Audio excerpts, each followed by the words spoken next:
Ravi de vous retrouver pour ce nouveau numéro de votre magazine Clin d'œil sur l'EPST. Bienvenue à tous. Le ministre de l'EPST, Tony Mwaba, a lancé l'édition 2022 de l'ENAFEP à Kisangani dans la province de la Tchopo. Plus de 2 millions de candidats finalistes ont été enregistrés sur l'ensemble du pays afin de participer à ces épreuves de 2 jours. Éléments de réponse tout à l'heure. Poursuite des itinérances en province, le patron de l'EPST a réuni tous les responsables provinciaux de la grande province orientale démembrée à Kisangani. Tony Mwaba a communiqué la nouvelle dynamique de travail pour le redressement du sous-secteur de l'EPST. Et puis la France va appuyer financièrement le processus de mise à la retraite des enseignants avec 25 millions d'euros. C'est ce qui ressort d'une rencontre à Kinshasa entre le ministre Tony Mwaba et l'ambassadeur de France en République démocratique du Congo. Voilà tout pour le titre. Bienvenue à tous. L'édition 2022 de l'ENAFEP, l'examen de fin d'études primaires, a bel et bien vécu dans la province de la Tchopo, à Kisangani. Plus de 2 millions de candidats finalistes ont pris part à ces épreuves de 2 jours. Le go a été lancé à Kisangani, dans la province de la Tchopo, par le ministre de l'EPST, Tony Mwaba. La ville-province de Kinshasa a enregistré 172 000 candidats pour l'édition 2022 de l'ENAFEP. Le ministre provincial de l'Éducation, Charles Mboutamoutou, accompagné de l'inspecteur général de l'EPST, ont effectué une tournée pour superviser les travaux sur le déroulement de ces épreuves dans quelques centres de la capitale. C'est parti pour 2 jours d'évaluation des élèves finalistes du cycle primaire sur toute l'étendue du territoire national. À Kinshasa, c'est le ministre provincial en charge de l'éducation et l'inspecteur général de l'EPST qui ont été mandatés pour superviser ce premier jour d'évaluation. Aucun incident signalé dans les différents centres inspectés par le tandem Mboutamoutou-Musungai. Des instructions ont été suivies à la lettre, notamment la gratuité de ces épreuves telles que voulues par le président Tshisekedi. Un réel motif de satisfaction. Nous sommes satisfaits de l'organisation. Je profite de l'occasion pour présenter au nom de son Excellence le ministre national qui est allé lancer les épreuves à Kisangani. Ici, nous on fait de la supervision. Et je profite de l'occasion pour féliciter l'inspecteur général pour l'organisation. Parce qu'au-delà des conditions difficiles, nous nous rendons compte que tout est au point. Et les choses se sont bien organisées. Et là, vraiment, bravo. Il n'y a pas d'incident jusque-là. Tout est bien. Vous nous avez accompagnés, vous avez vu que nous avons vérifié dans le cadre de la supervision et du suivi, nous avons posé des questions aux enfants et tous les enfants ont été unanimes, personne n'a payé. Une fois de plus, bravo au chef de l'État pour la gratuité, bravo au ministre Tony, bravo à toute l'équipe pour le suivi et la supervision.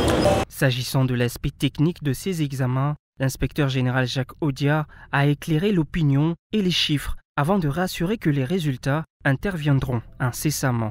Toute la RDC, c'est-à-dire pays et également hors frontières, avec allusion à Luanda et Cabinda, en Angola, nous avons plus ou moins 2 millions de participants. 2 millions. Kinshasa, à lui seul, prend 172 000 candidats. Voilà, il ne faut pas aller dans province par province. Hein. Ma petite tête ne peut pas retenir tous ces chiffres-là. Mais globalement, comme son Excellence, Monsieur le ministre provincial l'a dit, il y a augmentation, n'est-ce pas? Les raisons sont nombreuses et la plus grande, c'est qu'il y a gratuité. Et nous avons vérifié avec lui, et même dans l'arrière-pays, la gratuité n'est pas en marche. Je ne dis pas qu'elle est en marche, mais elle est effective. En marche signifie que nous y allons mollo mollo. Ah non, je vous dis qu'elle est effective. Incessamment. Prenez bien.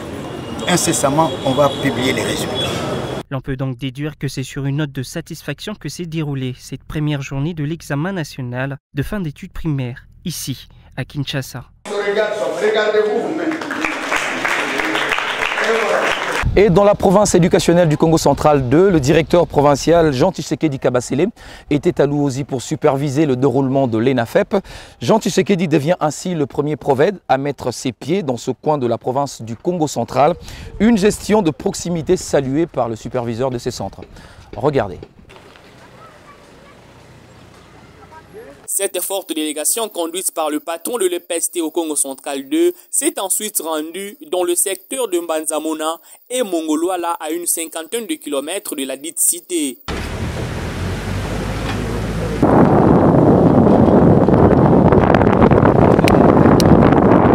Mongolwala, le secteur d'origine des Zakari Badiengila alias Nemouandansemi, plus précisément au centre de l'école primaire Ndimbalwala dans la localité d'Nkundi, le prophète Jean Tshisekedi Kabasele a supervisé le début de ces épreuves certificatives et a saisi l'occasion pour inviter les élèves finalistes à fournir des efforts en vue de réussir. Je suis arrivé moi-même avec mes 2 pieds dans les lieux des ancêtres ou les fiefs de Nemouandansemi. Je suis dans la joie. Je voulais vous conseiller de présenter les examens calmement. C'est un examen de 4 heures, présenté calmement. L'examen ici n'est rien autre que les choses que vous avez vues depuis première primaire jusqu'à aujourd'hui, vous êtes en 6e primaire. Je vous conseillerais de les présenter calmement pour réussir, faire de très bons résultats. Je vois que vous êtes là, les enseignants ont respecté les calendriers scolaires et les programmes scolaires. Je suis rassuré que vous allez réussir. Le très populaire Jean Tshisekedi devient le premier prophète à mettre ses pieds dans ce coin de la province. C'est historique et sa gestion de proximité se porte parfaitement bien.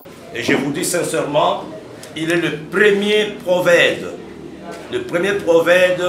à venir visiter ce coin de Mongolwala. C'est l'arrière-coin vers le Congo-Brazzaville.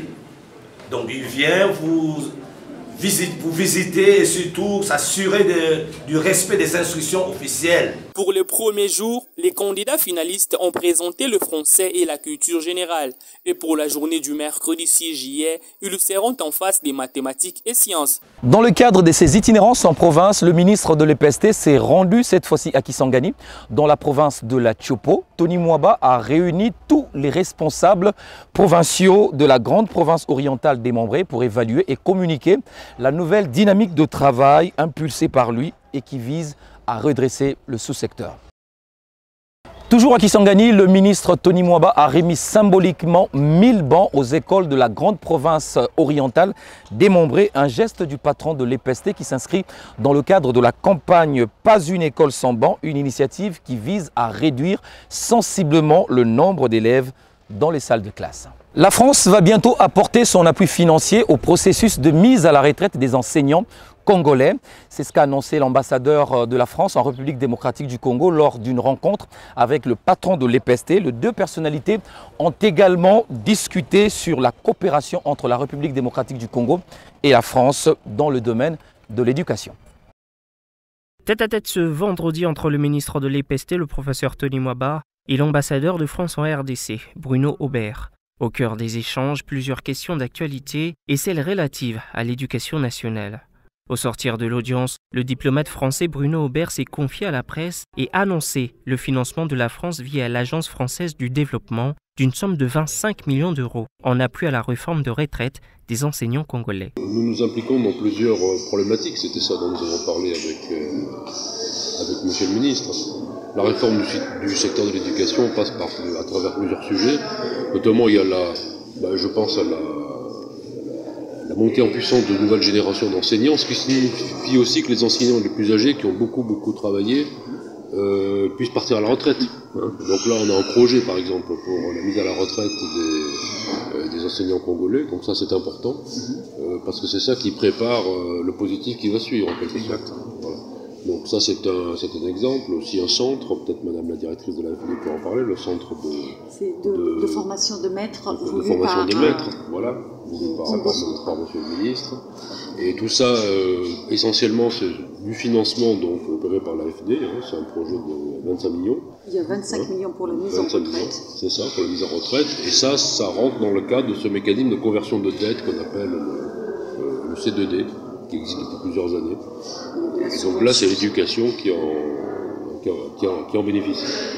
Pour le professeur Tony Mwaba, ces coopérations vont également permettre la construction de 544 salles de classe et la réhabilitation de la direction de la passion, rente et survie.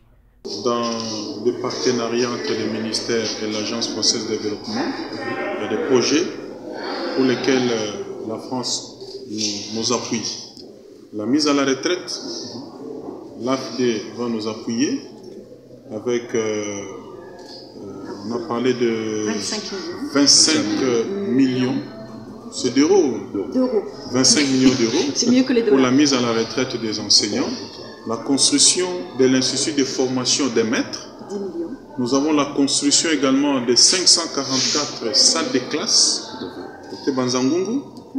Et nous avons également un autre projet sur la réhabilitation de la direction de la pension, rente et survie. Voilà les projets pour lesquels notre ministère va obtenir l'appui de la France au travers de l'Agence française de développement.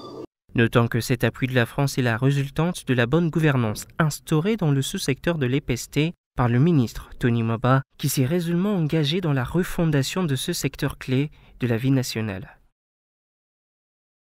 Le point à présent sur la gratuité de l'enseignement primaire en République démocratique du Congo. Cette réforme a permis à plus de 4 millions d'élèves de retrouver le chemin de l'école, grâce notamment à la détermination du patron de l'EPST, Tony Maba. Images et commentaires.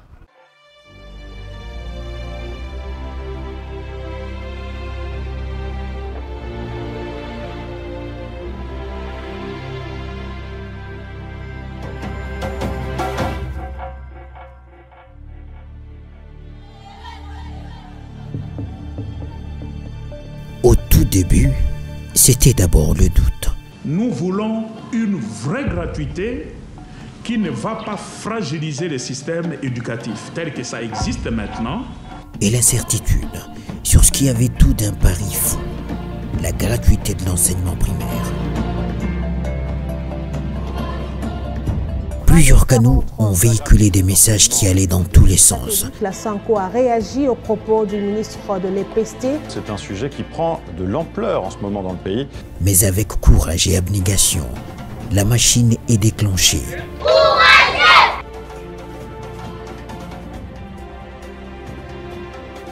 Nous remercions le président de la République démocratique du Congo pour la gratuité.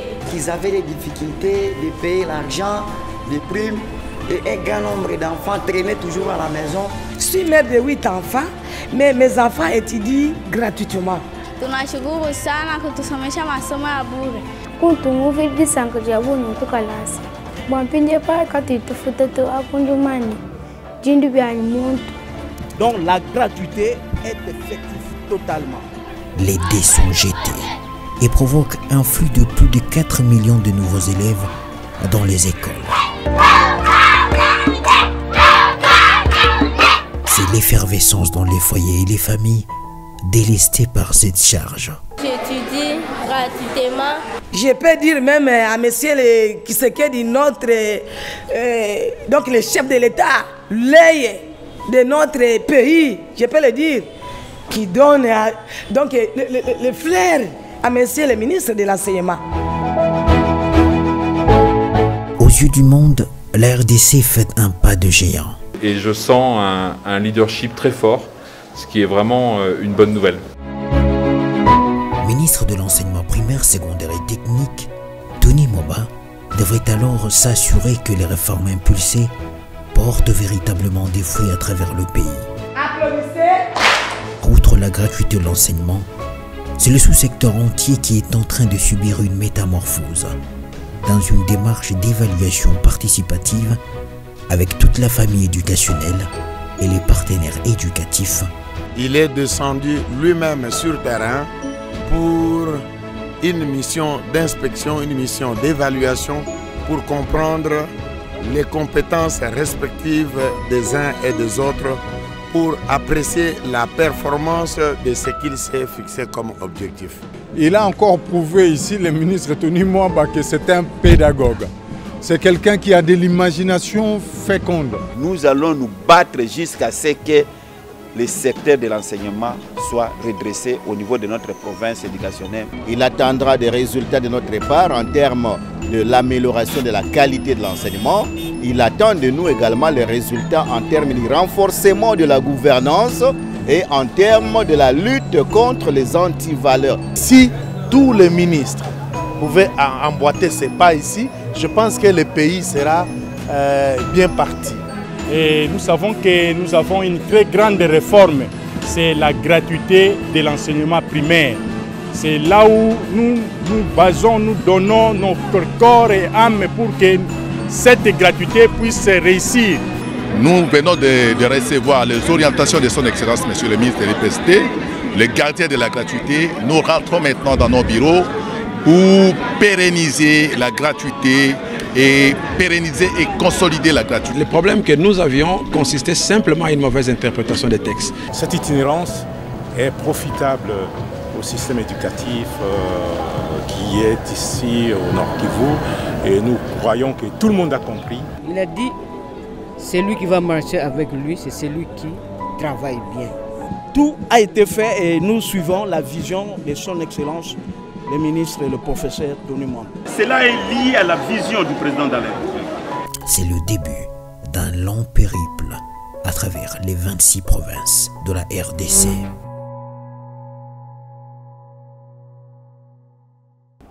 La bonne santé des enseignants de l'ensemble préoccupe au plus haut point le ministre de l'EPST. Tony Mwamba a sollicité et obtenu du gouvernement un renforcement des ressources supplémentaires de la MESP pour le maintien de son service de qualité et de son renforcement en province. Reportage.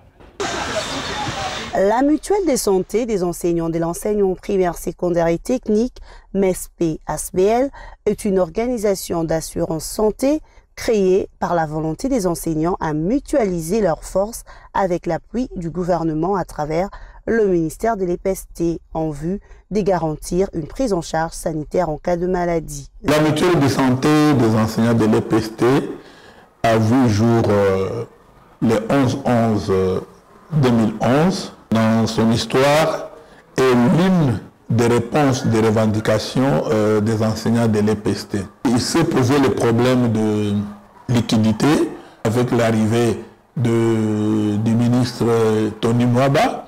Il nous a appuyés dans les démarches au point que maintenant c'est une réalité, le gouvernement a augmenté. Un parcours satisfaisant en dépit de besoins toujours énormes qui nécessitent son renforcement pour maintenir la qualité de ses services ainsi que la poursuite de son déploiement à l'intérieur du pays. Nous ne sommes pas encore pour le moment partout en République démocratique du Congo. Nous évoluons pas à pas dans le cas du déploiement en province, mais dans un déploiement, les aspects techniques, c'est 90% des tâches à réaliser. En effet, lorsqu'on va en province, on commence le déploiement dans les chefs-lieux de province. Il nous faut trouver un siège, les sièges dotés de locaux suffisants en nombre pour accueillir les différentes entités opérationnelles. Il faut équiper en mobilier ces locaux. Il faut aussi équiper les sièges en matériel informatique. Il faut recruter le personnel, former le personnel. L'objet premier de la mutualité, permettre aux bénéficiaires, les titulaires, les enseignants et leurs personnes en charge d'accéder aux soins de santé de qualité. La MESP-ASBL met en place une structure organisationnelle efficace. Toute personne qui est enseignante de l'EPST, qui est payée par la SECOP, a droit aux soins de la MESP. Dès lors que cette personne s'est identifiée à la MESP et il obtient sa carte, il a droit aux soins avec toutes les personnes à sa charge qui devraient présenter lors de l'enregistrement. Sur le plan pratique, c'est que tout enseignant qui tombe malade, il se trouve chez lui à la maison, il a sa carte MESP, il peut se présenter au centre de santé de l'affectation. Si le problème dépasse le niveau primaire, donc première ligne, on va amener les dossiers au niveau de l'hôpital général de référence. S'ils sont incapables, on amène les problèmes au niveau tertiaire. Donc ça peut partir de première ligne, deuxième ligne, troisième ligne, selon qu'on trouve la capacité de la prise en charge de tel ou tel autre cas. Le travail de la mutuelle est apprécié à sa juste valeur par les enseignants. Plus particulièrement, moi j'ai une femme qui est pour l'instant grosse et d'ailleurs presque à terme. Donc si ce n'était pas la MESP, je ne sais pas comment j'allais expliquer. 11 ans aujourd'hui, depuis sa création en 2011, elle est déjà opérationnelle dans 4 provinces, à savoir Kinshasa, Okatanga Équateur et Mbujimaï. Elle entend s'élancer incessamment dans la province de la Chopo, à Kisangani et à Chikapa dans le Kasaï. On va terminer ce magazine avec cette vidéo qui a été partagée plusieurs fois sur les réseaux sociaux. Vous allez les voir. Les écoliers de l'Athénée de Kisangani ont composé une chanson pour exprimer leur gratitude au président de la République, Félix Antoine Tshisekedi, qui a rendu possible l'effectivité de la gratuité de l'enseignement primaire en République démocratique du Congo. On l'écoute. Nous sommes fiers de notre enseignement. Notre victoire est à la gratuité. Papa Tshisekedi, notre président, nous lui restons reconnaissants. Merci président, les parents n'oublieront jamais l'application de cette décision. La suppression de la primaire aux écoles, aujourd'hui pour les enfants à l'école. Merci président. Nous sommes fiers de notre enseignement. Notre victoire est à la gratuité. Papa Tshisekedi, notre président, nous lui restons reconnaissants. Merci président. Tshisekedi en avant, Tshisekedi en avant, Tshisekedi en avant, dans le développement, en avant, dans le progrès social, Tshisekedi en avant, dans le développement, Tshisekedi en avant, dans le progrès social. Tshisekedi en avant, Tshisekedi en avant, Tshisekedi en avant, dans le développement, Tshisekedi en avant, dans le progrès social, Tshisekedi en avant, dans le développement, Tshisekedi en avant, dans le progrès social. C'en est fini pour ce magazine. Merci à vous tous de l'avoir suivi. On se retrouve très prochainement pour un nouveau numéro. À très bientôt.